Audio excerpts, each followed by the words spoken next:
1. Greetings everybody, and welcome back to the show. We are now going to have our first of 3 presentations which join together to present to us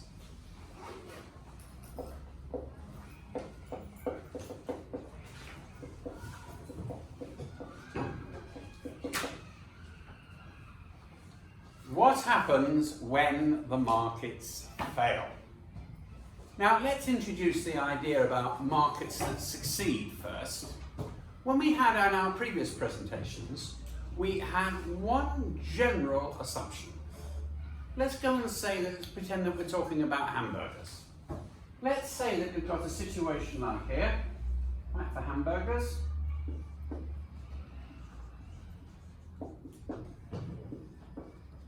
This curve is the supply curve for hamburgers, it's the demand curve for hamburgers, and that's the supply for hamburgers. And the going cost, right, the going price for a hamburger in town is P1, and the total number of hamburgers supplied to the people of the town is Q1. Now, let us look at the position of the stakeholders. The first lot of stakeholders are the producers. They are perfectly happy, right, because they're getting an equilibrium price. So therefore, what happens is that there is plenty of producer surplus. Right? They would supply some hamburgers for less than P1. We've also got consumers. Right? They're perfectly happy to pay P1 as well. So therefore, all this, which is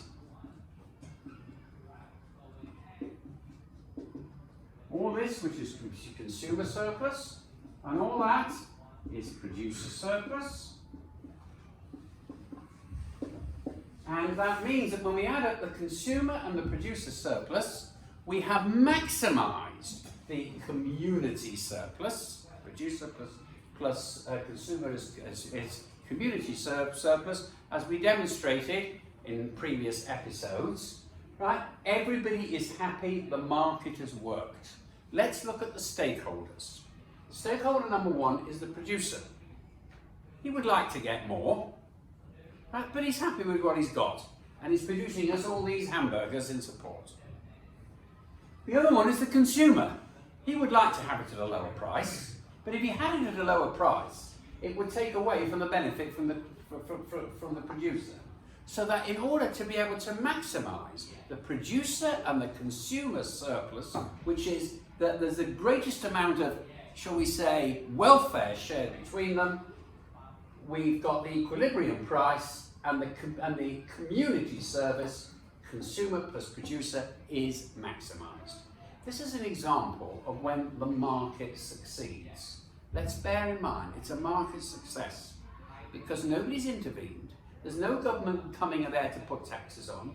There's no other people, there's no other elements in the government trying to put subsidies on. No one's putting in a floor, no one's putting in a ceiling, no one's going around starting with black markets and all those various things. Right? The market mechanism, which is that the equilibrium price on quantity is set by the interaction of market and demand, works for hamburgers.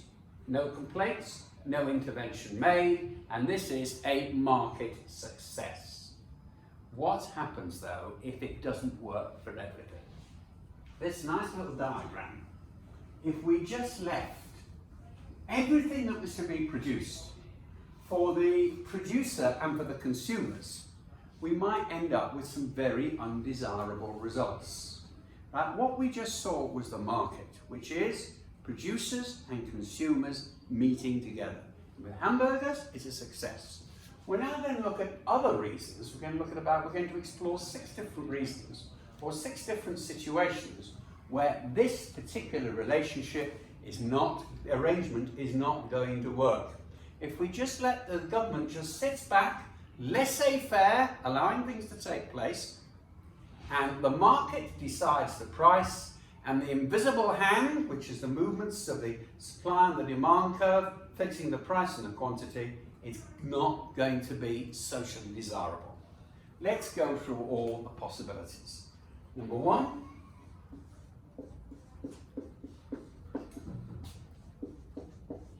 public goods. Let me tell you all about public goods.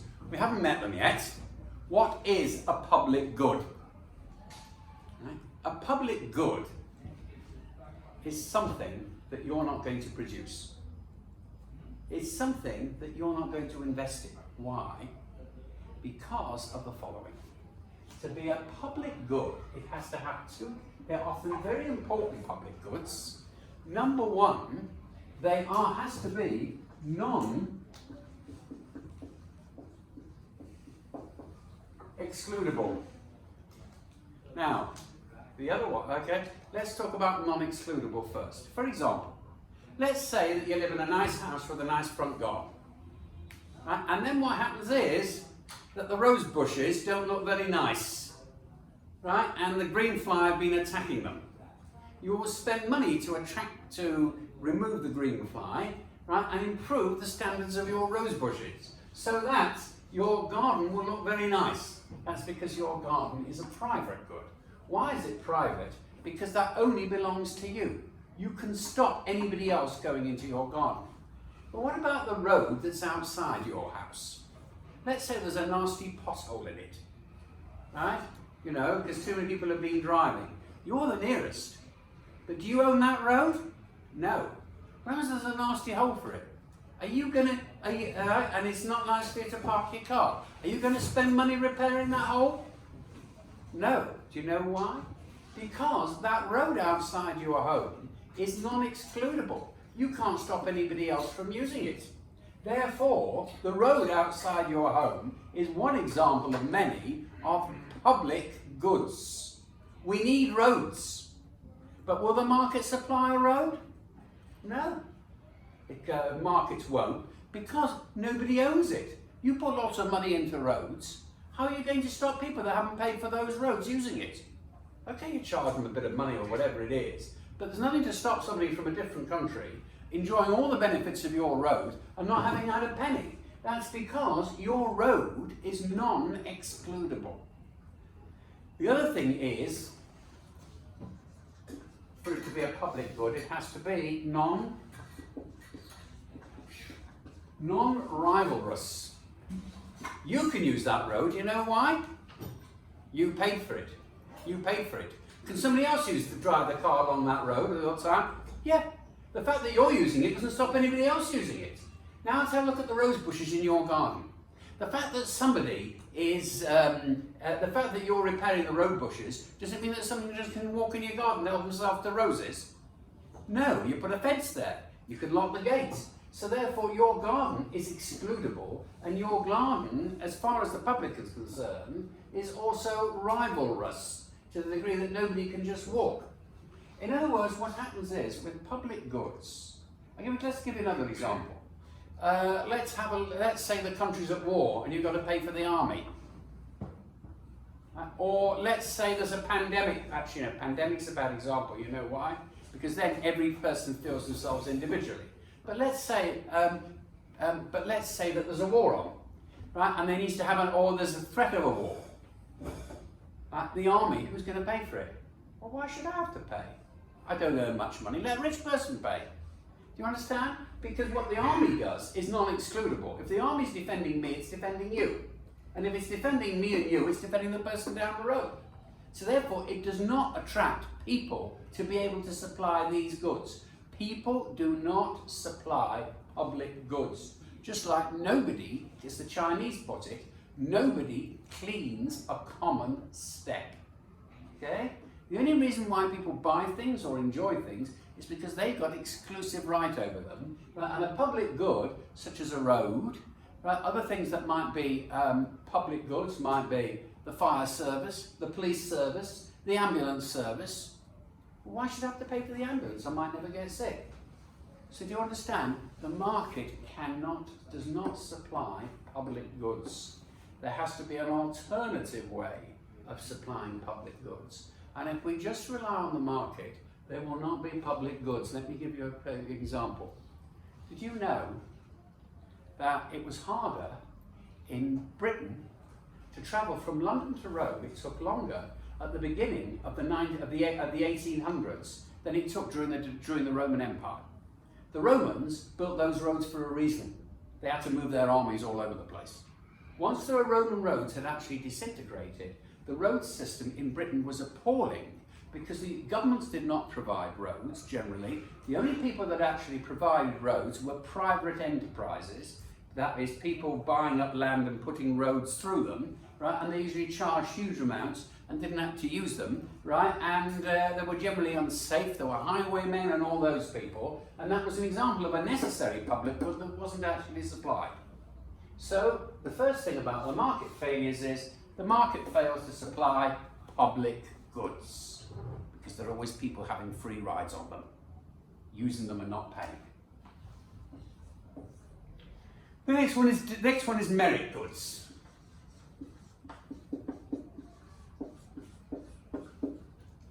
Tell you about those. Merit goods are slightly different. There are many goods and many services that are not provided enough but are good for society. An example would be your education.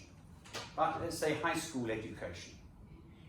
Now, in many countries, high school education only goes for those that can pay. In this country, of course, you can get private education for high school education, but there is also a public system of education, which is state supplied. But in order for everybody to have private education, it will not come from supply and demand. Because if it only came from supply and demand, the only people that would be getting an education would be those that could pay the equilibrium price for a unit of education. That would mean that only a small number of people would be educated, and the rest of you would be off to work and trying somehow to be able to struggle in life, even if your basic skills aren't there. So therefore, but why is it a merit? Because it's very important that we're having a new generation of people who've got enough experience in studying and in how things work, right, to be able to take part in modern society, to be able to effectively join a workforce, to effectively be able to do as complex computer operations, to be able to write a report, right, to be able to interact with particular specialised services, whether it's legal services, whether it's accountancy services, whether it's medical services, right, that actually take a number of years of training. So therefore, education and training is something that the market doesn't supply enough of. Because if we left it to the market, we would not get enough people that are capable of being able to provide such goods, such services. Right? Then it also comes to various goods as well. Some goods that are actually undersupplied that actually could be provided or subsidised, that's what the governments do, at a much greater nature. Like, for example, it's probably a good case that every single student, I would argue, over the age of 11, possibly even underneath, should have a laptop computer. Now, if it means that not all children can afford a laptop computer, right, that would be possibly an argument saying that because a student hasn't got a laptop, it's not going to be able to help them interact with the rest of the world, and therefore the market does not supply sufficient merit goods. We're not going to be talking about how that might be addressed. That's for the third class. What we're saying is that if we rely on supply and demand, it's not going to work out. We're not going to get a desirable price, we're not going to get a desirable quantity. And merit goods are things which are actually good for the individuals. And they're not being supplied. Now we're going to have number 3, demerit goods.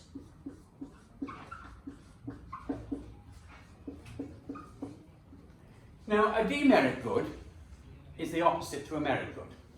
These are things that if we allowed supply and demand to take root, we would have far too much produced and or far too easily available. That's far too much of a quantity. For example, let's pick something that is very, very extreme. Let's say that we have hard alcohol available to no laws about hard alcohol.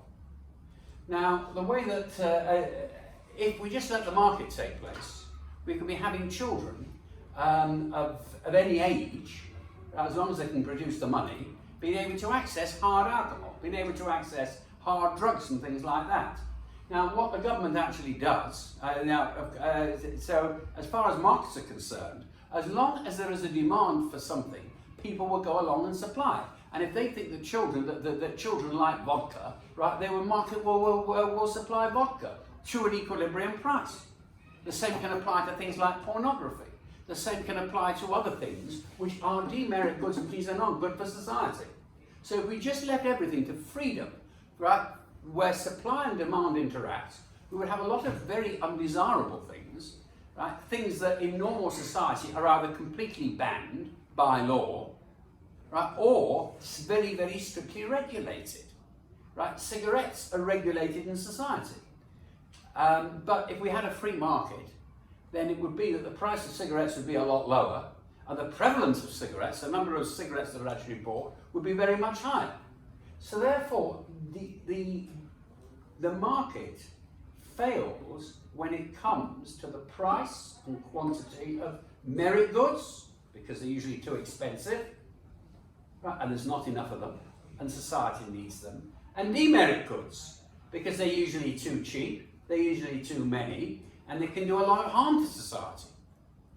Right? So therefore, these are regarded as market failures, because supply and demand produce undesirable results. We will now go to the next stage. Externalities. This is the big one. Externalities, we can have them of production, we can have consumption. Many students confuse merit goods and demerit goods with externalities. Please make sure you're not one of them.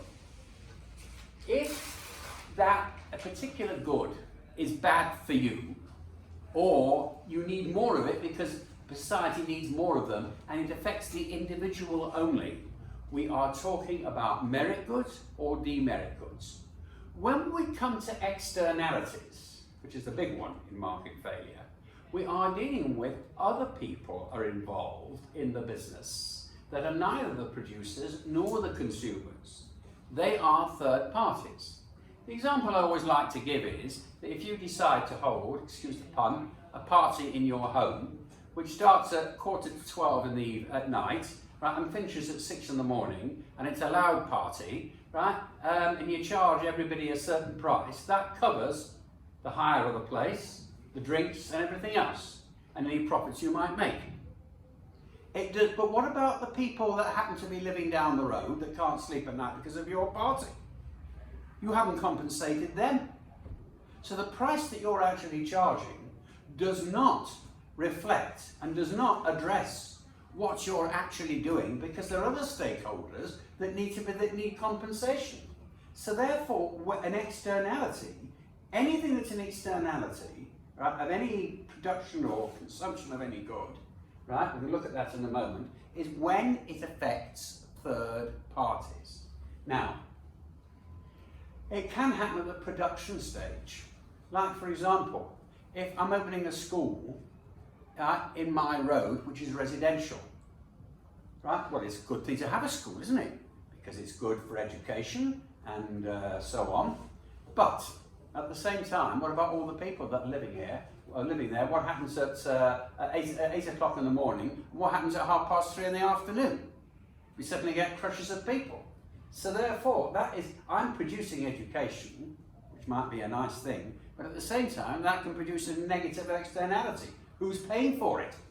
Right? If we just rely on the market, who's taking care of those of people who are nearby? Another thing is consumption.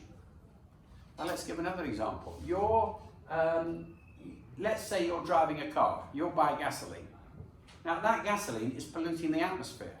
Why do all we have to drink? And also, if you're driving your car at certain times, you're adding to the traffic jams.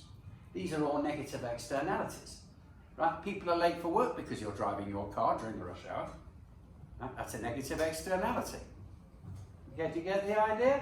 On the other hand, you might be doing me a favour by the fact that you're driving a car. Do you know why? Because we've got more cars on the road and the traffic's a bit slower, and I'm coming to work on my bicycle, I've got less danger to worry about. So that might be a positive externality. You get the idea? Now, there are really 4 types of externalities that we can need to have a look at. So far we've got 2 of them. It can either be the producer's behaviour, right, is creating a negative externality. Like, for example, if you're having, if you're producing, well, let's take the party, right? That you're having a party, right? It's arguable that it's the organisers of the party who are producing it that are creating an externality that local people can't sleep. Or if you're having a factory that's producing things that pollute, or that are noisy, or I'm opening a school, these are all externalities because of my production. Sometimes though, it's not my production that's doing any harm. If you open a cigarette factory, right, I don't think opening a cigarette factory is doing a tremendous amount of harm, but the products are. You see what I mean?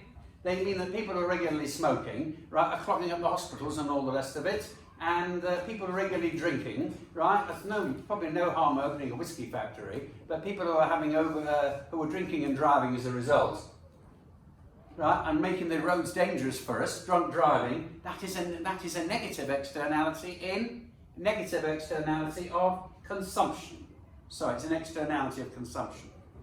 I've only spoken about really externalities of production when it's the producer that's causing it, harming third parties, and that's why the market fails, or when the consumer's harming third parties, it's involved with third parties, and they're not taken into account.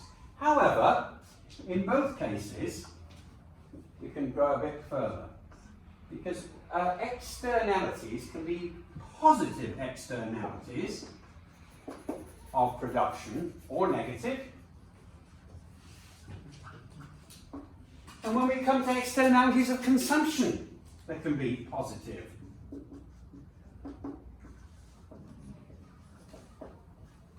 or negative. Neither of these externalities are addressed by supply and demand, because in all cases there are issues raised because your activity, where you've got producers and consumers coming together, are creating consequences for third parties. They might be good, they might be bad, right? So therefore, they are externalities. Let's quickly have a look at them. It can be at the production stage, it can be at the consumption stage. Now, it might be a positive externality. We've spoken about negative ones, like my school, right, is doing lots and lots of harm because it's upsetting the neighbours. But it might have a positive externality. You know why? Because my school might be teaching people special skills, right, that the world will make a much better world when they leave. So therefore we can say that in fact, what I'm doing is not well compensated, is not well enough compensated because of all the people who are around, right, who might well be gaining well because the people that graduated my school, right, are making good differences to their lives. What if it's a medical school that opens in there? Right, there'll be more people that will be able to help to cure cancer, right, or to be able to deal with heart disease, you see? So that can be a positive externality of production. There's a medical school that goes, you see? Another one with consumption, right? Some things are underproduced, right? Some goods that are needed. For example, university training might be underproduced because at present, only those that can pay the fees can go to university. But we should say there are not enough university places perhaps, or training places are supplied, because society needs them. Do you understand? But in all these cases, right, when an economic activity in a perfect market, we're only talking about producers and consumers, then what it might or might not do to third parties, whether good or bad, is not even touched on. And there might be reasons why, and this will look at the third class, right, why the government should encourage them. And there might be, and use funds to encourage them. There might be reasons why the government should strongly discourage or even ban them. Number 5. Common access resources. This is a nice one, but it's an easy one. Common access resources. That is a market failure. For example, down the road there is a huge pond. There's a nice wood and there's a lovely pond. Yeah? Nice water, but there's loads and loads of fish, teeming with trout. Now, until recently, people didn't know a great deal about that pond. There were a few fishermen that used to go regularly, right, and they used to fish, but they'd take a certain amount of trout out, but they didn't get all of them, and then for the next year, they'd be able to reproduce, and you get more trout. In other words, it was sustainable. Right? Common access means that the pond belongs to nobody, really, right? And both producers and consumers can help themselves to it. Right? It's also places that you might like to visit. There's certain very attractive tourist attractions that as long as you don't have too many people going there, they're not going to knock the place down. It is actually a sustainable resource. But then what happens when word gets round that there's some lovely trout in that pond? Every single fisherman within a radius of 100 kilometres is going to bring their fishing tackle, and then what's going to happen is there's going to be no more fish left. So the whole ecosystem will break down, because it's all part of a huge food chain. The whole part of the environment will break down, and also there'll be no longer any fish to enjoy for future generations. This is when the market fails, because there's no way of regulating a common access resource. Last one. This is new. This is called asymmetrical information.